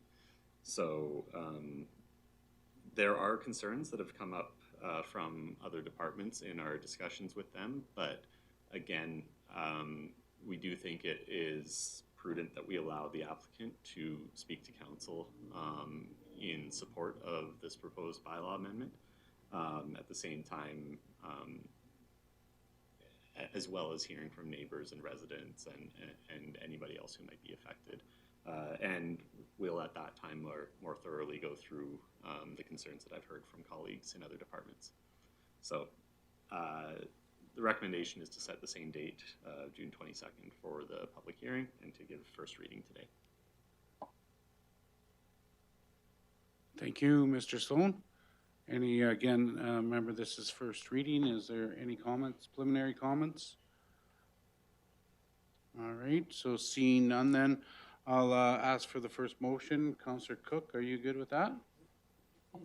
Thank you, Mayor Daley. I move that bylaw number 2026-16, amendment to land use bylaw 2025-14, be given first reading as presented. Thank you, Councillor Cush. Sorry, Councillor Cook. Sorry, I'm looking this way. All right, thank you, Councillor Cook. All those in favor? That is unanimous. Thank you very much. And now for public hearing, Councillor Taylor. Thanks, Mayor Dilly. I move that Monday, June 22nd, 2026 at 1 p.m. in council chambers be set as the date, time, and place for a public hearing on bylaw number 2026-16. Thank you, Councillor Taylor. Anybody have any concerns with that? Seeing none, all in favor? And that is unanimous as well. Thank you very much for that. So we'll move on to 5.3, bylaw 2026-17, subdivision and development appeal board services. And I'll turn that over to acting CAO Pedro for introduction. Thank you very much. We will again have Kyle Sloan speak to this bylaw. Thank you again. This bylaw is for the establishment of the Subdivision Development Appeal Board Services bylaw to replace bylaw 2026-12, which was recently adopted to ensure that the town was able to hold an appeal hearing for a development permit application. Since then, the town has progressed in establishing an agreement with Red Deer County for the provision of these services. For many years, the SDAB, or Subdivision Development Appeal Board services, were provided by Parkland Community Planning Services, which has ceased operations. The town did see value in continuing that more regional approach to this. We don't see a high volume of appeals. Some years 1, some years 5. It does range, but by doing a regional setup like we had before, the training of the board members, the clerk, and all that, the responsibility for that is provided by, in this case, it would be Red Deer County, and shared among all member municipalities who use the service. So there is value, we feel, in continuing a similar approach that we have had for a number of years, or over a decade, I believe. The recommendation here is for all 3 readings and unanimous consent. This is not a bylaw, unlike land use bylaw amendments or statutory plans. This does not require a public hearing, so we can accomplish all readings today. Thank you. Good, thank you. Counselor Overwater. Thank you, Mayor Daley. I don't know if I read it somewhere or maybe it wasn't in there or maybe I missed it, but is there a cost for us to belong to the SDAB with Red Deer County? Thank you for the question. Through the chair, yes, there is a cost.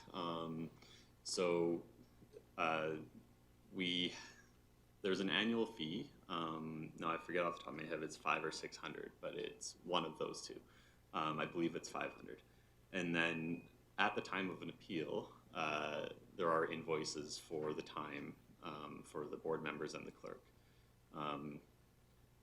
So the fees that have been proposed to us from Red Deer County are almost exactly the same as our previous agreement with PCPS.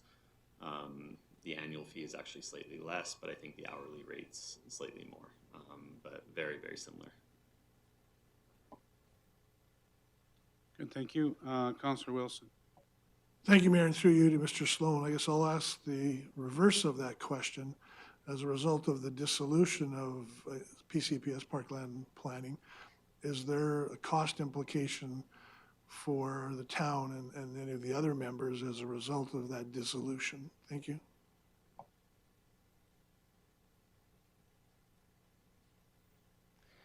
Yes, thank you for the question through the chair. For any members of PCPS, there was a liability amount that was owed. So in the agreement with that organization, there is terms in there, should there be a dissolution or shutdown of that service, members would be responsible for any sort of liabilities. And at the same time, if there was any cash in reserves, that would be distributed amongst them. In this case, there was liabilities on the books, so each member is charged accordingly. I believe off the top of my head, our amount was $24,000, if I'm remembering correctly. It was one of the higher ones given our population base, so it's all based on population and fees to each member. Okay, thank you. Thank you. Okay. Any further questions or comments on this one? All right, so then I'll ask for the, Councillor Blatz. Thank you, Mayor Daley, and through the chair to either Director Pedro or our municipal planner Sloan. But we've been aware for some time that PCPS was going to quit or going to dissolve. I think we were notified sometime last year, if I remember correctly, were we not? And that we were going to have to start to look for a new subdivision appeal board on our own or regionally. Correct me if I'm wrong. I believe it was earlier this year. I can't recall the exact date. Kyle, I'm not sure if you remember, but. Well, my apologies. I do remember that it was discussed. I don't really remember exactly the timeline that it was discussed in. So I do know that we did have some notification, though, a heads up prior to the dissolution. Thank you for that.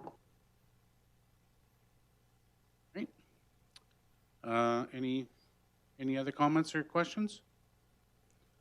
All right, I'll ask for the first motion then. Councillor Wilson. Thank you, Mayor. I make the motion that bylaw 2026-17 subdivision and development appeal board services bylaw be given first reading as presented. Okay, thank you.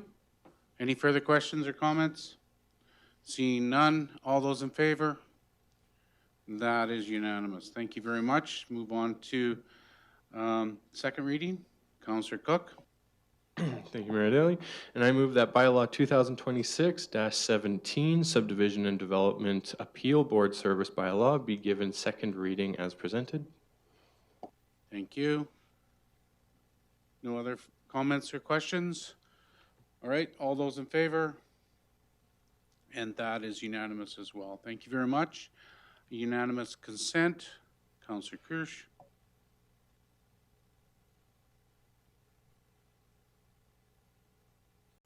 I move that 2026-17 Subdivision and Development Appeal Board Services bylaw be given unanimous consent for third reading. Thank you. Any concerns with that? Seeing none, all in favor? That is unanimous. And now for third and final reading. Counselor Blatz. Thank you, Mayor Daley. I move that bylaw 2026-17 Subdivision and Development Appeal Board Services bylaw be given third reading as presented.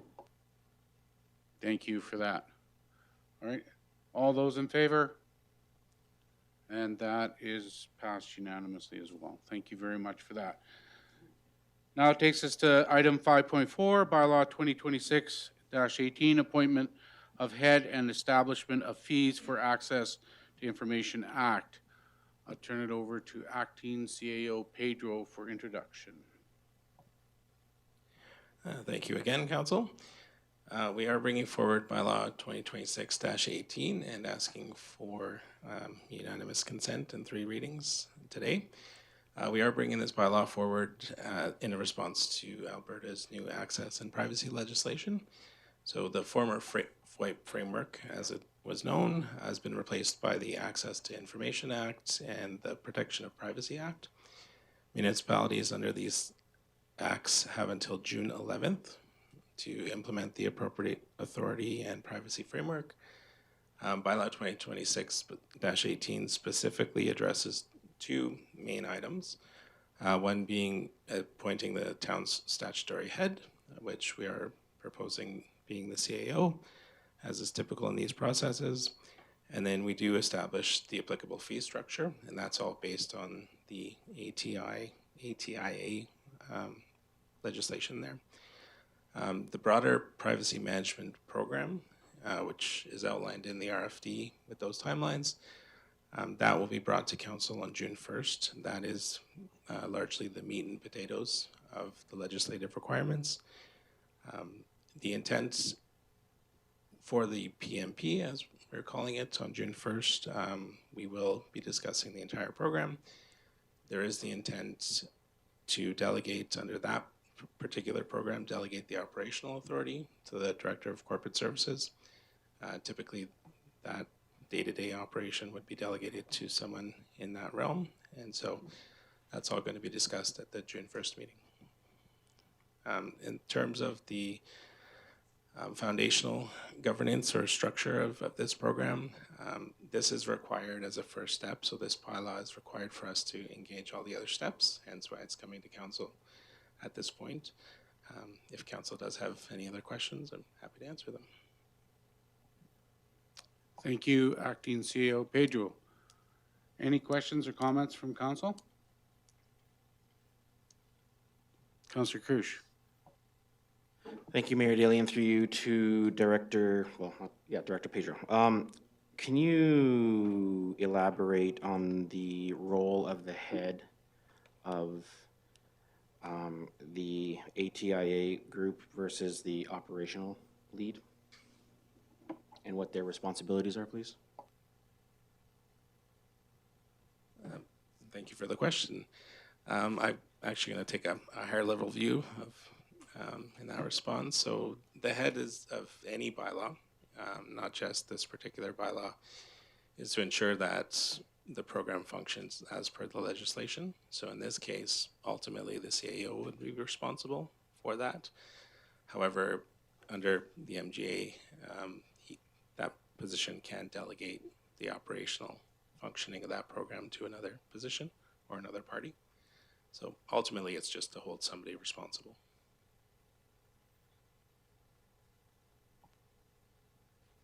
Thank you. Any supplemental? Anybody else? No? Councillor Blatz.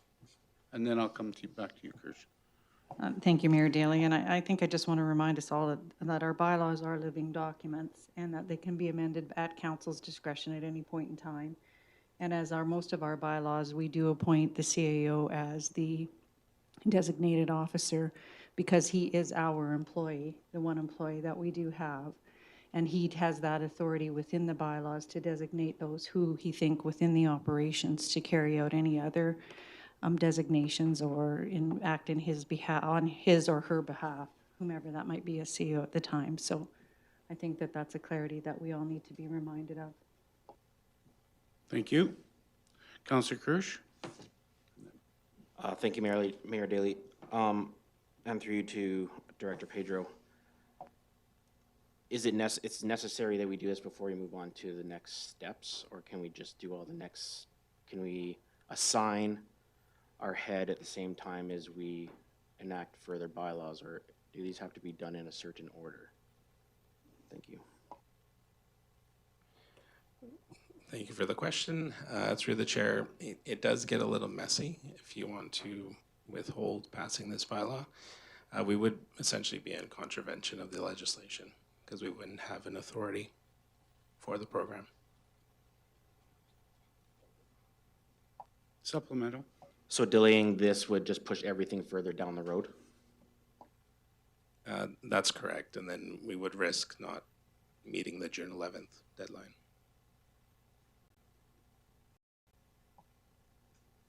Councillor Wilson?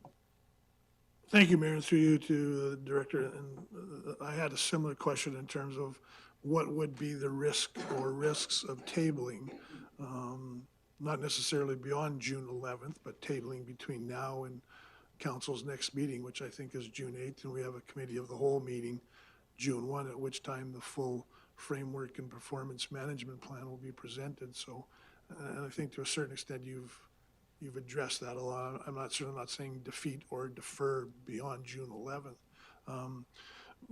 I looked at several, I looked at, municipalities. There isn't a cookie cutter template for identifying or nominating the ATIA lead or head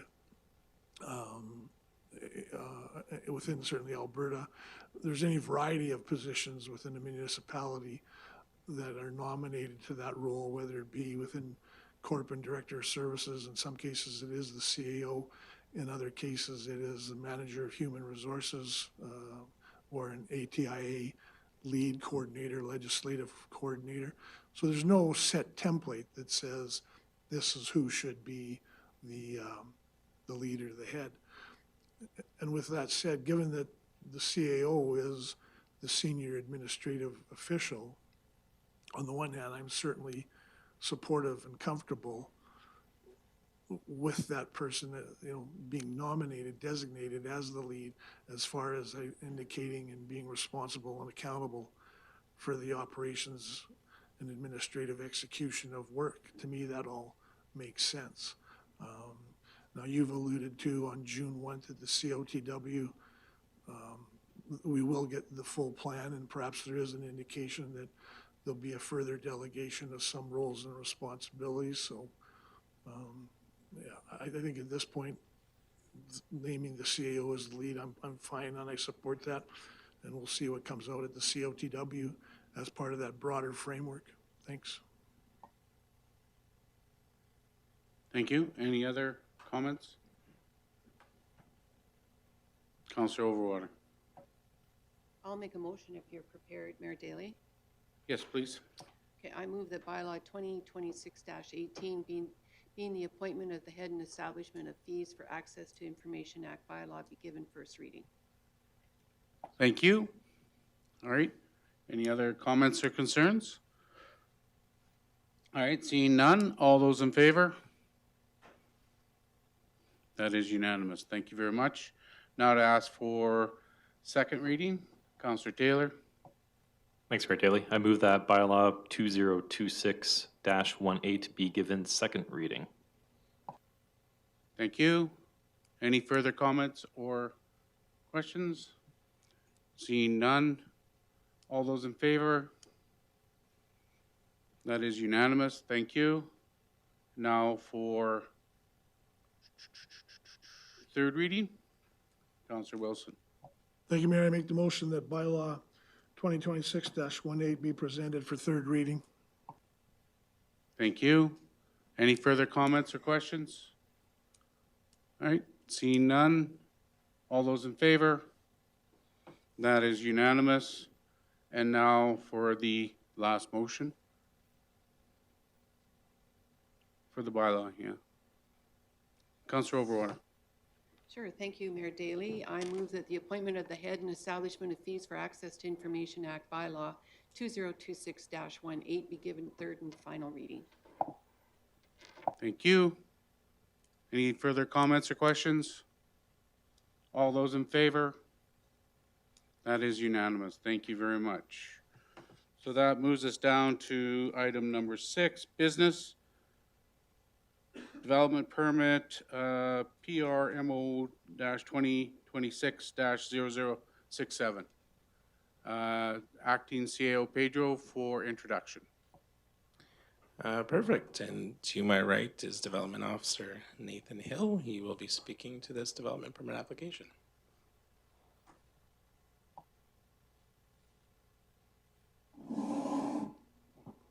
Good afternoon, Council. Administration's received an application for a short-term rental at 5210 44th Street. This is in a low-density residential legacy district where short-term rentals are council discretionary use. He proposed short-term rental complies with all provisions of land use bylaw. If this looks familiar, that's because council approved a short-term rental within an internal secondary suite on this parcel on February 9th. This application is also authorizing a main dwelling unit also as a short-term rental. The applicant has informed administration that they're not going to be habitating the unit the next few months, and that's why they want to use it as a rental.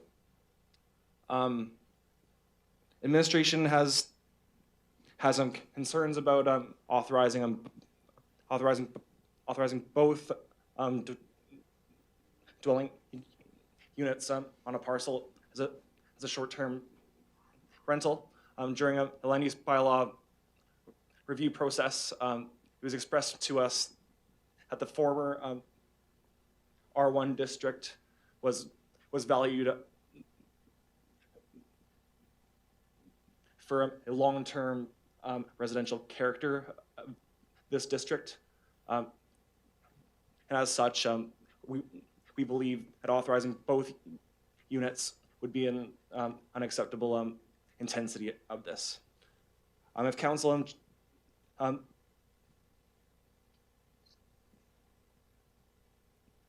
excuse me, if council decides to approve this permit, the timeline in condition 2 can be shortened. Our land use bylaw just identifies a short-term rental permit is valid for a maximum of 5 years, and so that can come down. Thank you very much. I have nothing else. Thank you. Can you give me a definition of short-term rental? Is it going to be like an Airbnb, or is it going to be like 3 months straight with the same people in the residence? It's going to be used as an Airbnb, but just for reference, sorry, I'm pulling up the definition while I buy some time and ramble. A short-term rental is a dwelling or a portion of a dwelling providing temporary accommodation for a period of up to 30 consecutive days. Thank you. Any further questions or comments? Councillor Cook. Thank you. Through you to Nathan. He stated that there is a much shorter time frame than 5 years that he expects this to be short term. Can you elaborate on how long that would be? And would it possibly be recommended that if we do approve something like this, that we set the timeline to closer to when they actually expect to be using this for short term? Absolutely. Thank you. Through the chair, the applicant didn't confirm exactly how long. He just told us a few months. I think if approved, it would be prudent to have a shorter timeline. Thank you. Any further questions? Councillor Blatz. Thank you, Mayor Daly, and through you to Mr. Hill. I think too the concern that I had with this short term is how do we actually monitor how long it would be short term? And I mean, unless you've indicated that somewhere along the way, you know, that would be the concern I would think would be the forefront of all of this, because he might say it's only 3 months, but how do we know it wouldn't extend and we wouldn't be even aware of it? So I concur with your recommendations of this bylaw. Development permit. Thank you. Councillor Overwater. Thank you, Mayor Dell. Oh my God, I'm so sorry. Mayor Daly. Oh, God.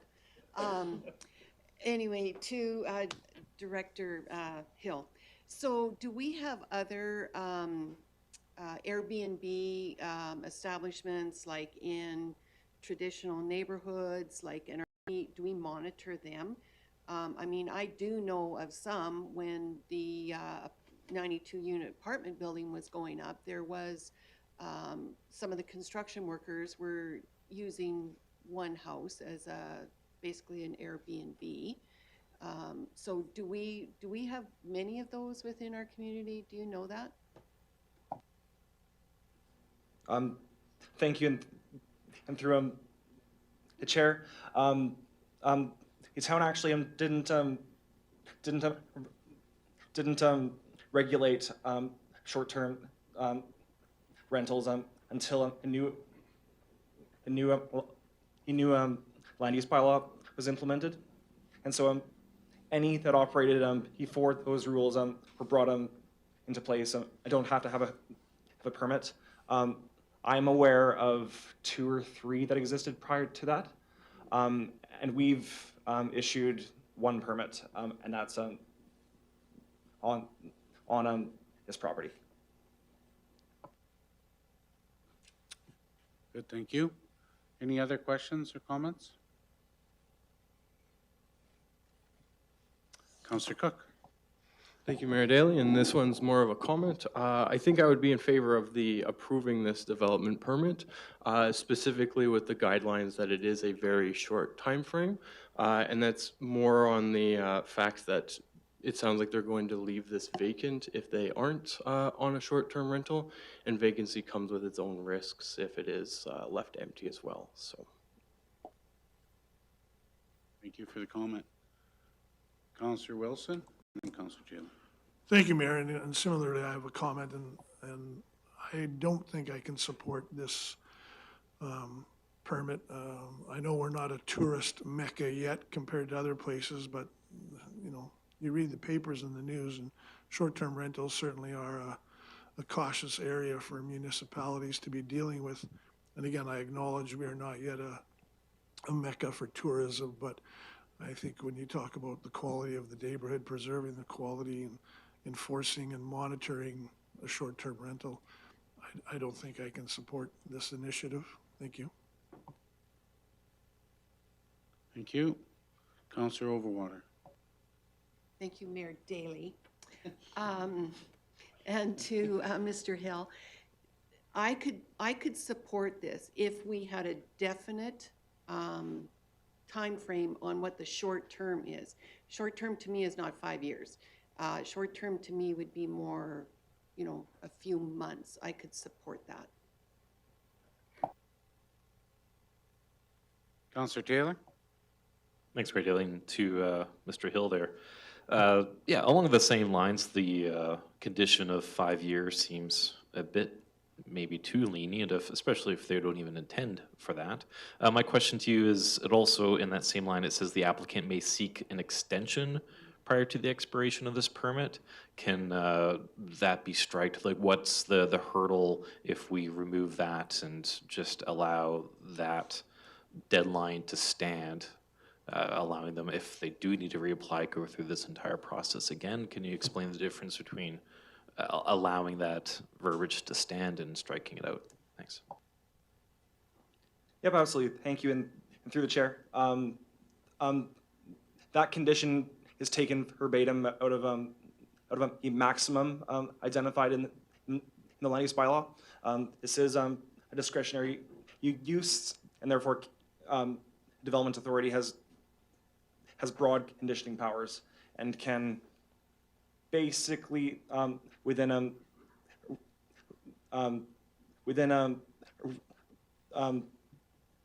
reason impose any timeline that you wish and impose higher hurdles. Okay, just so to clarify then, we could put a 3-month time period on this and then have a check back in again after that time. Yes.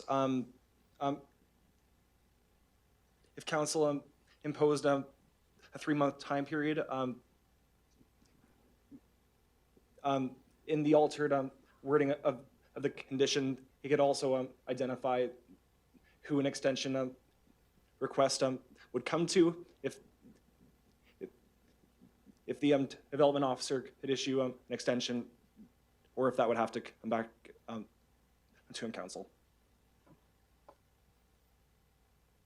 Okay, Councillor Overwater. Thank you, Mayor Daley. Like, I'm in a bit of a quandary here because to me, a lot of rental units, the people that own the rental units, they don't have a whole lot of clout when you want to get somebody out of their rental unit. So if we put a timeline on of 3 to 6 months that they could be in there, I mean, how do we impose the restriction you have to leave? You know, that's the problem with having that short-term rental. And I understand what Councillor Cook is saying is that if you have a house that's empty, that poses many other problems as well. But, you know, I think with the shortage in rental, this particular house, he probably could get somebody longer frame. So, yeah. Good point, thank you. Would you like to reply to that? I would say that I don't believe the intent of this is to have longer term tenancies. If that were the case and they were going to have a tenancy of over 30 days, it would not have to get a short term rental approval. This authorizes a homeowner to accept applicants or occupants for like a week, 2 week. Longer tenancies aren't covered by this approval. Thank you. Councillor Blatz. Thank you, Mayor Daley, and I'm just going to make one comment, and this may be deemed inappropriate, but I know other people who per se go away during the winter, snowbirds perhaps, they would just hire a house sitter if they were going to leave it absent. So, I mean, as far as leaving a property vacant, there's other options for this individual, and again, I will make the same comment.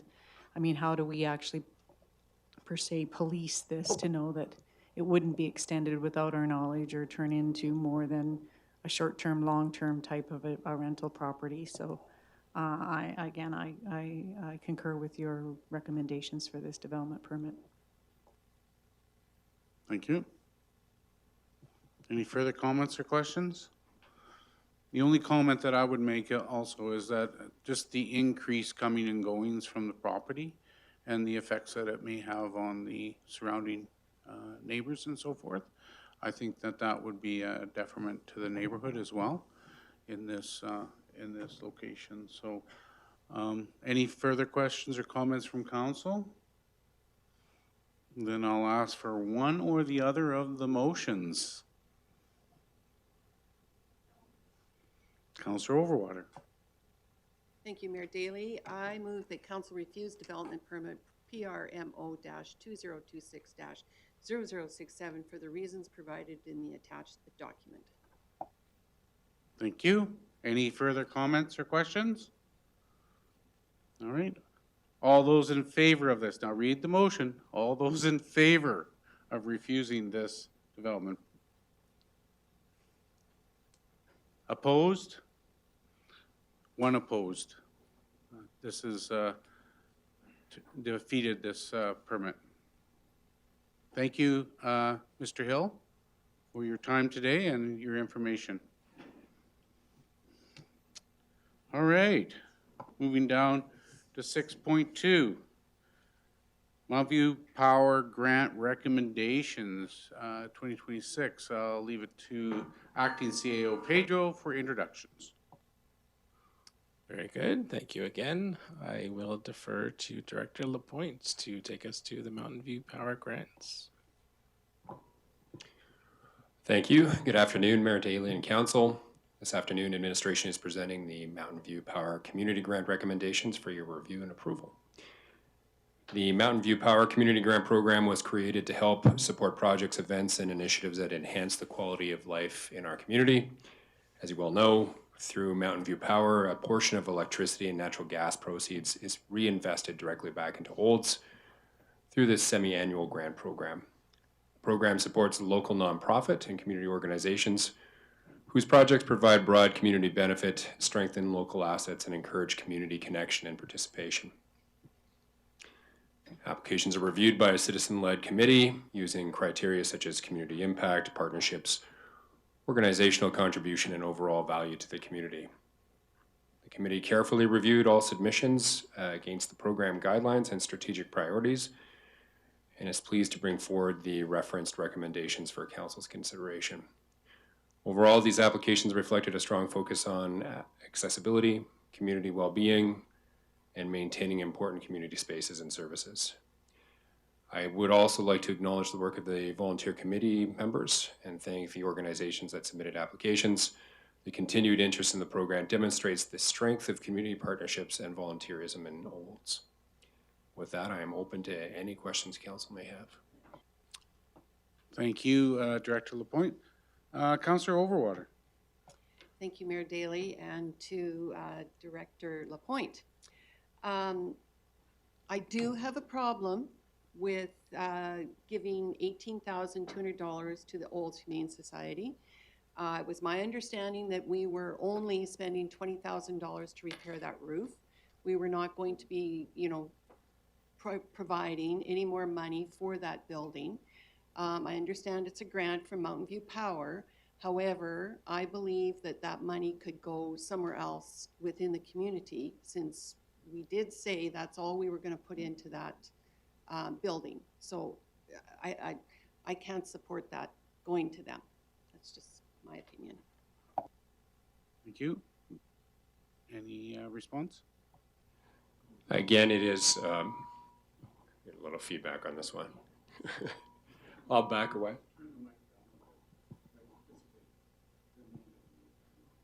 Just like this? Okay. I speak loud enough anyway. I would say that, again, as you pointed out, it is a community grant. It isn't directly coming from the town in this case, and they felt like this was an opportunity for them to secure some dollars to make their initiative move forward. The committee did agree, so that is why we have the recommendation in front of you today. Thank you. Councillor Blatz. Thank you, Mayor Daly, and through you to Director Lapointe. Although I do agree, I mean, I do concur with Councillor Overwater's comments, especially when I look at there were some other groups that asked for some funding as well.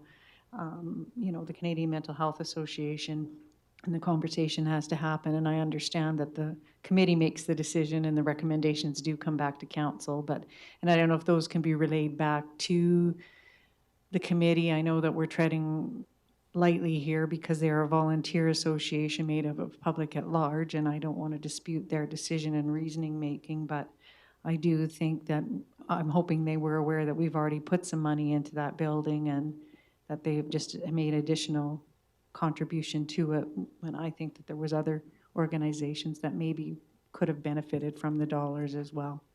So that's my only comment on it. Thank you. Thank you.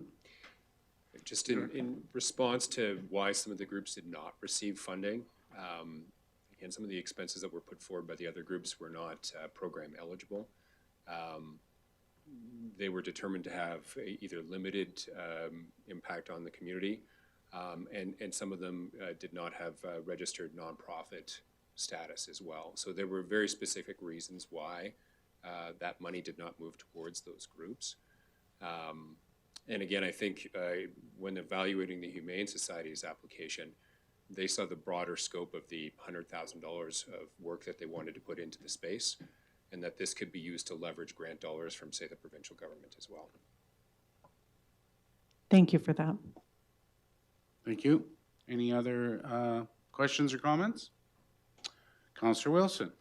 Thank you, Mayor. And not necessarily a question, although it may eventually lead to one if I can think fast enough while I'm talking. But we've heard from the Director of Protective Services that this agency will certainly fill a need, avoid a gap within our community. So that to me goes a long way. And not something I don't think for the council, this council to decide, but I know they asked for $30,000 and they're getting just a little over half. So perhaps to your point around leveraging other grant monies, I'm not sure how critical from an infrastructure basis these windows or this renovation and work is, but I do wonder, again, they asked for 30, they're getting half of that. So I don't know if that means they got 6 windows, they replaced 2 and worry about the other 4 somehow, some way, some other means. But at the end of the day, it's an agency that I think we've said and established is needed in the community. And so I support it, but did have some questions for sure.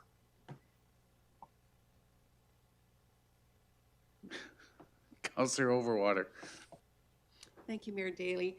Well, to Councillor Wilson's statement that we're not here to make that decision on that, well, we are here to make that decision on whether we're going to give him $18,200.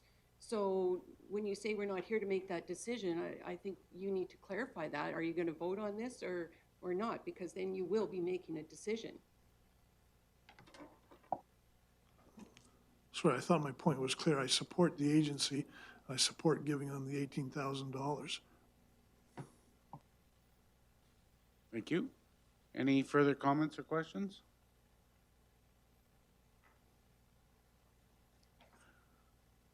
Okay. Councillor Overwater. Thank you, Mayor Daley. Are we able to make separate motions for each of these? Do they have to be all in one motion? I believe in the past, we've actually presented them as separate motions, so you have that ability for sure. Thank you. All right, so then I'm going to ask for somebody to make a motion. Ooh. Okay. And Councillor Overwater would like them separate. Councillor Taylor, are you up for it? Yeah, I'll move that council approve the Mountain View Power Community Grant Committee Spring recommendations, well, just a singular recommendation, the $4,700 to accredited support to the community for the Hoyer lift. Thank you. All right.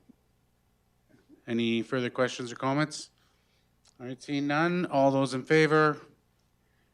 Opposed? One opposed. That is passed. Thank you very much. Now for the second motion. No. Now for the second motion, Councillor Kirsch. I move that council approves the Mountain View Power Grant Community, the Mountain View Power Community Grant Committee's recommendation of $13,618.81 to Mountain View Emergency Shelter Society Children and Youth Recreation Spaces. Thank you. Any further comments or questions? All right, seeing none. All those in favor? Opposed? One opposed. That is carried. All right, for the next one then, Councillor Blatz, are you up for that one? Thank you.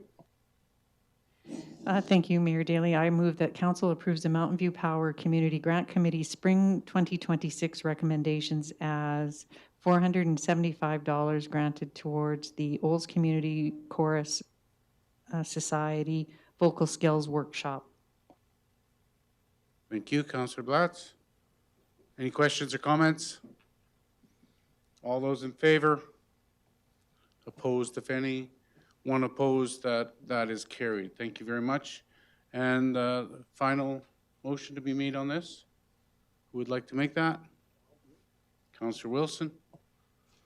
Thank you, Mayor. I make the motion that council approves the Mountain View Power Community Grant Committee's Spring 2026 contribution for $18,200 to the Olds Humane Society windows and doors replacement. Thank you. Any further discussions? Councillor Taylor. Thanks, Mayor Daly. Just disclosure that I am a board member of the Olds Humane Society. I'm also run a handyman business, and I would in no way benefit from this grant. I'm not involved in I wouldn't receive any money from any of this. Just want to disclose that. Thank you. Thank you for that. Okay. Any other discussions, questions? All right. All those in favor? 2, 3, 4. Opposed? 3 opposed, 4. So that is carried. Thank you very much for that. Good discussion.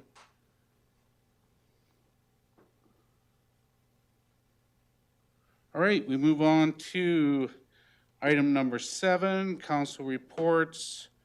Thank you everyone for getting your reports in. Does anybody have any questions about the submitted reports from council and mayor? Okay, seeing none, can we have a motion to accept those? Councillor Cook. Thank you, Mayor Daly. I move that the reports from council, boards, committees, and commissions ending May 25th, 2026 be received for information. Thank you. Any final questions or comments? Seeing none, all in favor? All right, that is unanimous. Thank you very much. Thank you to our legislative clerk for giving us all a poke to make sure we get our reports in on time. That's very much appreciated. All right. Okay, so we go down to correspondence and information. Item number 8. Councillor Overwater. Thank you. Thank you, Mayor Daly. Just a minute, I'm just bringing this one, the very first letter up. It starts page 64, but I have to go back. Here we go. It's regarding the public safety and emergency services. It's page 1 of 64 of the correspondence. Do we actually, I guess this would be directed to acting CAO Pedro. Do we actually have somebody, are we a part of this, one of the municipalities a part of this? Or do we have anybody appointed to that? Do you know on the DNA? What page are we on? We're on page 1 of 64 of the correspondence. It's from Alberta Municipal Affairs. It's the establishment of Provincial Forensic DNA Laboratory for policing services, and it states that 53 urban municipalities with population over 5,000 are part of this. I'm just wondering if we're part of that. Do we have somebody that sits on that? I know I'm probably throwing you out there, Mr. Director Pedro. No, it's all good. Unfortunately, I wouldn't have that information. I would have to, that would likely be a Director Andrew question. Yeah. But we can certainly find out and follow up. Thank you. Any other questions or comments on correspondence? I don't see anybody. Councillor Overwater. Thank you, Mayor Daly. I would just like to say that it's good to see that we've got good communication back and forth with our citizens. As I see, there's several 40, 50 pages of correspondence back and forth from Mayor and CAO and Council to inform the citizens of what we are doing and how we are handling things. So just want to thank you, Mayor Daley, and Director or CAO Brent Williams, wherever you are, and for helping to respond to all those letters. Thank you. You're welcome. Any other questions or comments? Okay, then we need a motion for that, to accept that as information as well. Councillor Taylor. Thanks, Mayor Daley. I move that the correspondence and information report ending May 25th, 2026 be received for information. Thank you for that. Any further comments or questions? All right, seeing none. All those in favor? That is unanimous. It's carried. Thank you very much. And so now, item number 9 is closed session. Can I get a motion to go into closed session? Councillor Blatz? Thank you, Mayor Daley. I move that we go into closed session under Access to Information Act, Section number 19, disclosure harmful to business interests of a third party, naming rights. Thank you. So we have a motion in front of us. All those in favor? That is carried unanimously. And so when council goes into a closed session for continued participation in the virtual council meeting, stay online and in live stream meeting platform, and the meeting stream will be replaced by a graphic. When the graphics are removed, that will indicate that the meeting is ready to reconvene. All right, so let's thank you very much, and we'll just give it a minute here or two, and then we'll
Oh, yeah, we have to have a vote.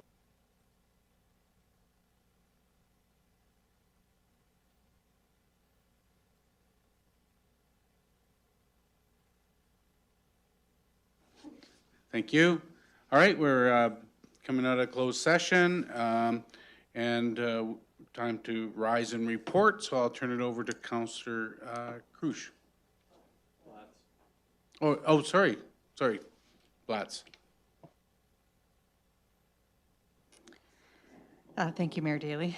My rise and report is I move that council approve the sponsorship request for the Olds Aquatic Centre and direct the Chief Administrative Officer to proceed with executing an agreement in accordance to Policy 119C, naming rights.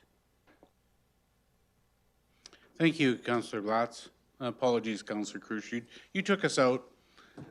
Councillor Blatz has now taken us down the road, so that's really good. Thank you very much. Any further comments or questions? All right, all those in favor? That is unanimous. Thank you very much. That's carried. All right, so that takes us to adjournment. I adjourn our May 25th regular council meeting at 3:27 p.m. Thank you, everyone, for your participation and your discussion. It was good today. It was very good discussion. So, all right, have a good day, good rest of your day.